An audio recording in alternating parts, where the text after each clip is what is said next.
Today is time for the reintroduction of one of Space Ghost's greatest villains, as Zorak makes his long-awaited return. But this is Zorak like you've never seen him before. This is Space Ghost number 4. I'm a geek. I use my bubbles when I speak. I'm a freak because you see that for me. I'm unique. There is only one of me. I'm complete, so I really don't care what you think of me. I'm a geek. Hello there, Comic Clan, and welcome to Comics in the Cross, the greatest YouTubers that you've never heard of. I am Cross, and today we are looking at Space Ghost number 4 from Dynamite Entertainment. But before we delve into today's comic, please go and hit that subscribe button so that you don't miss out on all the amazing content coming to Comics in the Cross, including our future comic reviews, our indie comic book club taking place once a month, and of course our brand new series Let's Talk Comics, where we sit down and chat with comic book creators, including our very first episode of that's going to be dropping later this week, where myself and my partner Nitro sat down and talked with David Pepose, the writer of Space Ghost, so you don't want to miss out on those. Also, if you've missed our previous reviews of any of the Space Ghost comics, then please go ahead, click the link up in the corner there so you can get all caught up in Space Ghost issues 1 to 3 and get ready for today's. Space Ghost number 4 is written by David Pepose with artwork from Jonathan Law, colours by Andrew Dalhouse, and lettering from Taylor Esposito. As our issue begins, it wastes very little time in reintroducing us to one of Space Ghost's greatest enemies. As we start in the Omegan prison, we're in the middle of a prison break taking place. We see bent bars, broken doors, and blood splatter across the walls. As we follow the narrator, a very specific prisoner, we see other prisoners beating down guards while he watches monitors. He turns to face the reader, and we get our first look at Zorak. I have to commend Jonathan Law on his artwork here in this reintroduction, as he takes what was a very goofy, very silly looking villain with the potential to not be very threatening, and he makes him terrifying. We see this ruthless, psychopathic prisoner, and as he talks to the guards, you believe that he believes in his cause and is willing to do whatever he has to meet his end goal. Meanwhile, an alarm starts blaring on Ghost Planet, as reports of the prison break start to filter through the universe. Jan and Jace have no idea what this alarm means. They've never heard it before, but Space Ghost knows all too well that it means that Zorak is free and the universe is once again in danger. He fills them in on who Zorak is and tells the readers of his new backstory. That Zorak is the leader of a death cult. It worships Lorak, the locust of the apocalypse, and they're responsible for the death of people across dozens and dozens of colonies as they attempted to bring their god into this world. Thankfully, after hours of battling, Space Ghost was able to defeat Zorak, but by his own admission, in the end he only won through sheer luck, and knows that it's going to be just as tough a battle, if not tougher, this time around. Space Ghost then tells Jan and Jace that they can't come with him on this mission. That fighting Zorak is far too dangerous for them, and that they have to stay here at Ghost Planet. And if they try to come and try to interfere and try to help, then they will no longer be able to be his sidekicks. And not only that, they will have to find somewhere else to live. Space Ghost leaves and leaves them behind. Space Ghost decides to go to Belrophon, the last known hideout of Zorak, to see if he can find any information on where he might be and what his plan might be going forward. As he digs through what's left at the hideout, he really doesn't find anything solid and concrete, although he does find a few star charts that lead him to start believing that whatever Zorak's up to, it's something big. As he continues to try and look for more information, he is attacked, however, by a massive metal behemoth known as Titanor. I do also have to admit something at this point in the issue. At this point, I did get a little lost with what was happening. Nothing at all to do with what the creative team did. It was just my own brain decided to think of a completely different thing that was happening. You see, there's a couple of panels that show Space Ghost in a slightly different art style, and I honestly thought for some reason this was a flashback, and it was him flashing back to the last time he was here and the last time he was at this hideout, and that the battle with Titanor was some metal suit that Zorak was wearing, and the two of them were facing off with each other. It didn't say anything in the issue about it being a flashback. It didn't say anything about Zorak being in the suit and fighting him. I just made those presumptions based on slightly different art in a couple of the panels. But as I went forward, I realised 100% I had totally made a mistake in reading that. I don't know if anyone else had that happen to them during that, or if it's just my brain and the magical way that it works sometimes. But yeah, that is something that totally happened to me reading this. So there you go, that's my embarrassing moment for this review. As we head back into the story, we go back over to Ghost Planet and find Jan and Jace really just kind of sitting around since Space Ghost left them behind. Jace particularly is not happy at being benched on this mission, but Jan is the one that tries to kind of bring him back down and tells him if Space Ghost is saying that this is way too dangerous for us, and maybe he's actually right, maybe there's a reason that he's kept us out of this one. This was the one part of the issue I kind of felt a little bit weird at the characters. Like, they didn't feel like they were in sync with what we'd seen in the last 3 issues. It was almost like Jan and Jace had like swapped positions, because I felt like Jan taking the position of maybe Space Ghost was right and we should just wait this out was more of the sort of thing that Jace might say, if any of them was going to, because he seemed to be the one that was more on the side of Space Ghost and was all in on the psychic thing. Jan so far has been very headstrong at proving herself, I felt, and more trying to prove to Space Ghost that they are good enough, that they are capable enough, that they can handle themselves. And in fact, she did handle herself in the very last issue when she was actually the one to save Space Ghost and Jace when they were in trouble. So for her to be the one of kind of talking about sitting out, to get a little bit meta with it, I know that this is Zorak. I know that he is a much more dangerous villain, but so it makes sense that they're kind of like, yeah, this is a serious one. If Space Ghost wants us not involved, that makes sense. But the characters don't know that. Space Ghost has been like this for every single mission they've been on so far, so it doesn't make sense that Jace and Jan would be okay with sitting it out. But thankfully they don't have to sit it out for that long, as they receive a distress call from Grax 3 from a Hadron Collider there, that they are under attack and they need help. They sit and they weigh up their options about what is best to do and whether or not they should go, considering Space Ghost told them to stay, but they decide that what Space Ghost would really want them to do is not let innocent lives be killed. So they decide to take the ship that Jace has been working on and head on over to Grax 3. Space Ghost continues his valiant battle with Titanor.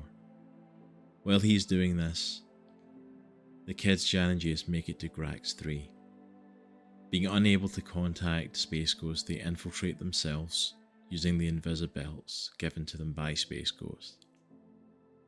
As soon as they enter the Hadron Collider, they see Zorak interrogating one of the scientists. His plan?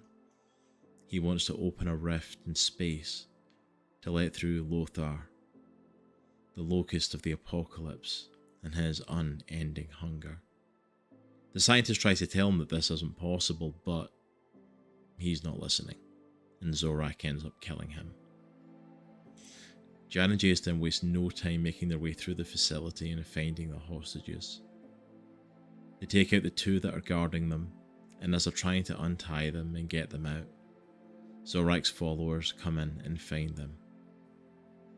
The Prophet Zorak informed them that they might have invisible attackers at some point, and they use a radioactive dye to nullify the Invisibelts and leave the kids defenseless. To their credit, they do try to fight valiantly and try to push back their attackers, but they are just too many and the kids are overwhelmed.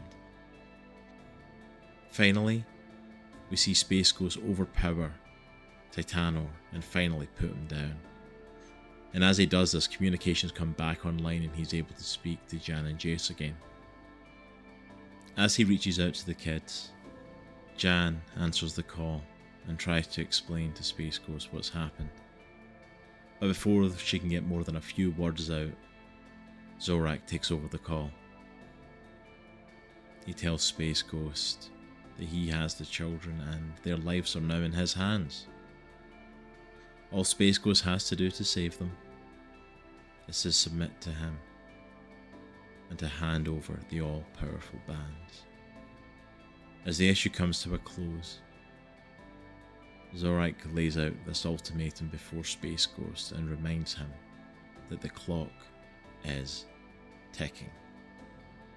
So far with the new Space Ghost series, I've been absolutely loving each and every issue of it. But issue 4 really feels like it took it to another level.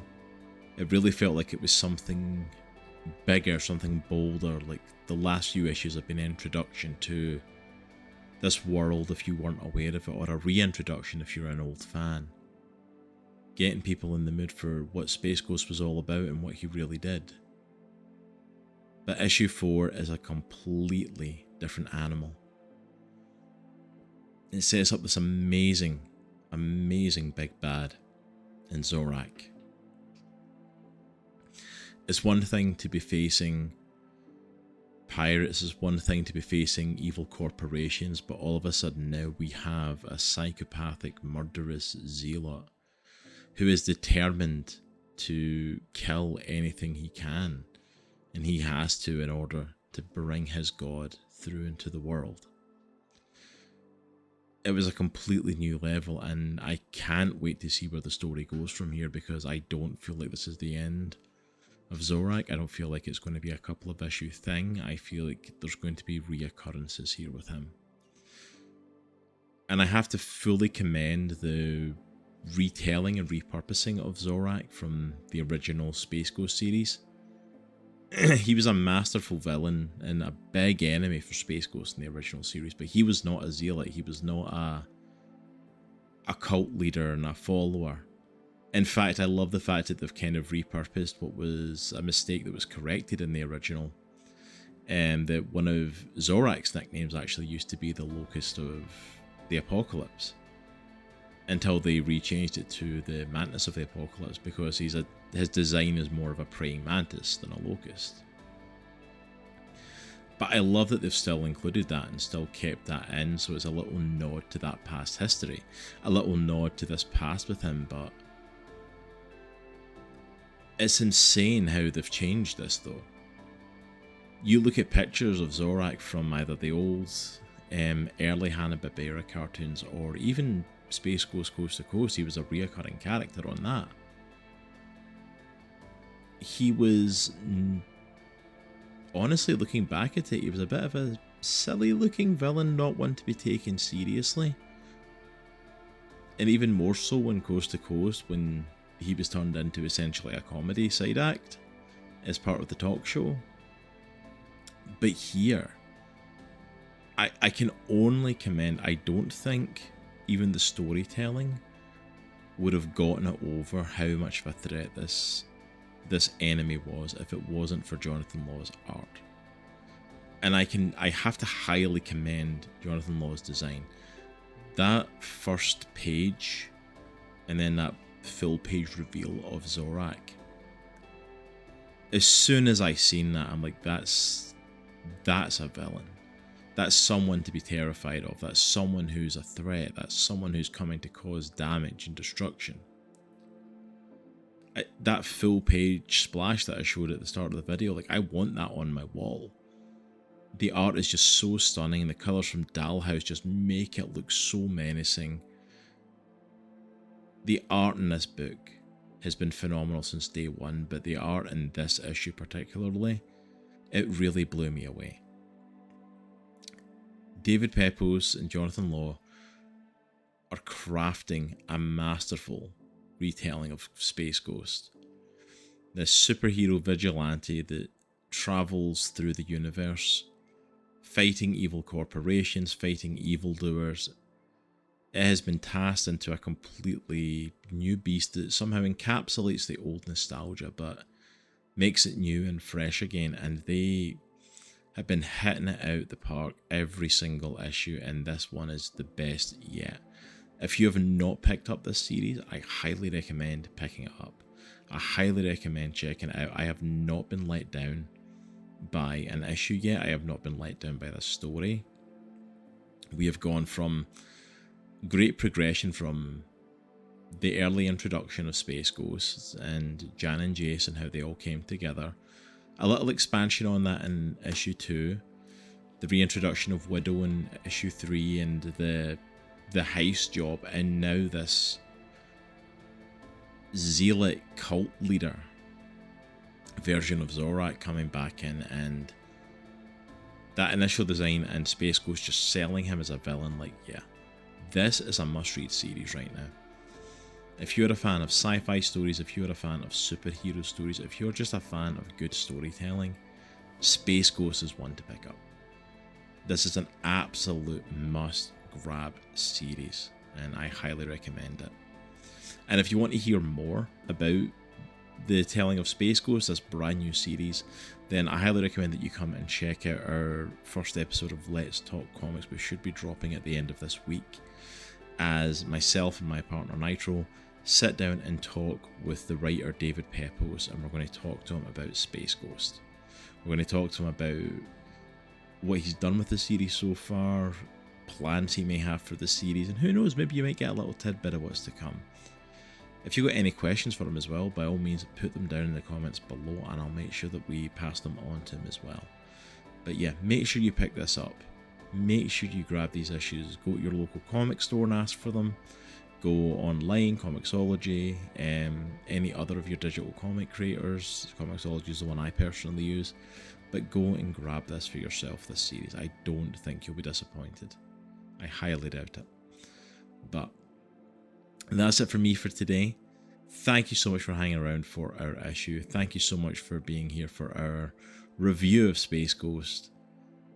What have you thought of the series so far if you've checked it out? Have you been enjoying what they're doing with it? What did you think of the new take on Zorak? Also, let us know in the comments below whatever new comics you want us to review here on the channel and want to hear our thoughts on. Put them all in the comments down below here. Thank you so much for watching. Thank you so much for being here with us. If you're interested as well, we do have a Patreon where for as low as $2 a month you can support Comics in the Cross and what we're doing. You also get early access to our reviews, early access to Indie Comic Book Club, and raw, uncut conversations in the Let's Talk Comics with creators, including the pre-show and after-show conversations, just for supporters over there. So make sure and go and check that out if you're interested. But that's all from me for today. Thank you so much. Remember, it is a good week to be a geek. Take care, and we'll see you all soon. Peace.